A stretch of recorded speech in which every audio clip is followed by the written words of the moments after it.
महाराष्ट्र में मुस्लिम आरक्षण की राजनीति एक इंजीनियर की जिंदगी पर ऐसा भारी पड़ गई कि डिग्री हासिल करने में उसे पूरे 9 साल लग गए।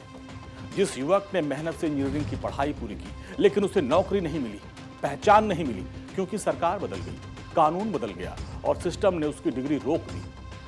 लेकिन अब बॉम्बे हाईकोर्ट ने एक बड़ा फैसला सुनाया और एक इंजीनियर को आखिरकार उसका हक मिल गया। ये कहानी महाराष्ट्र के बीड जिले के रहने वाले 33 साल के फारूक इलाही सैयद की है। एक दिहाड़ी मजदूर का बेटा जो अपनी योग्यता के दम पर इंजीनियर तो बना, लेकिन सरकारों के बदलने, अध्यादेश के खत्म होने और सरकारी फाइलों के चक्कर में उसकी डिग्री यूनिवर्सिटी के लॉकर में बंद हो गई। आखिरकार बॉम्बे हाईकोर्ट के एक फैसले ने फारूक को उसका हक दिला दिया। दरअसल 2014 में महाराष्ट्र की तत्कालीन कांग्रेस एनसीपी सरकार ने मराठाओं को 16% और मुसलमानों को 5% आरक्षण देने का फैसला किया था। मुस्लिम आरक्षण को स्पेशल बैकवर्ड क्लास ए यानी SBC ए कैटेगरी के तहत लागू किया गया। फारूक को भी 5% मुस्लिम कोटे के रत्नागिरी के प्रोडेक्स एकेडमी में इलेक्ट्रिकल इंजीनियरिंग में दाखिला मिल गया।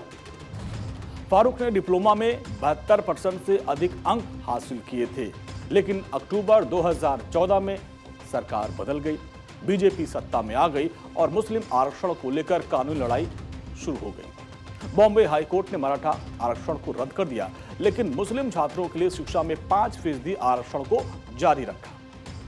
लेकिन उसमें पेच क्या था? अध्यादेश में बाद में कानून नहीं बन पाया। दिसंबर 2014 में यह खत्म हो गया और यहीं से फारूक की मुश्किलें शुरू हुई। जब फारूक ने जाति वैधता प्रमाण पत्र मांगा तो अधिकारियों ने कहा कि जब आरक्षण ही लागू नहीं है तो वैधता प्रमाण पत्र कैसे दे दे आपको। इंजीनियरिंग पूरी करने के बावजूद फारूक खुद को इंजीनियर तक नहीं कह पा रहे थे। मजबूरी में 2018 में उन्हें कुवैत और फिर दुबई जाना पड़ा। आखिरकार हार मानकर फारूक ने बॉम्बे हाईकोर्ट का दरवाजा खटखटाया।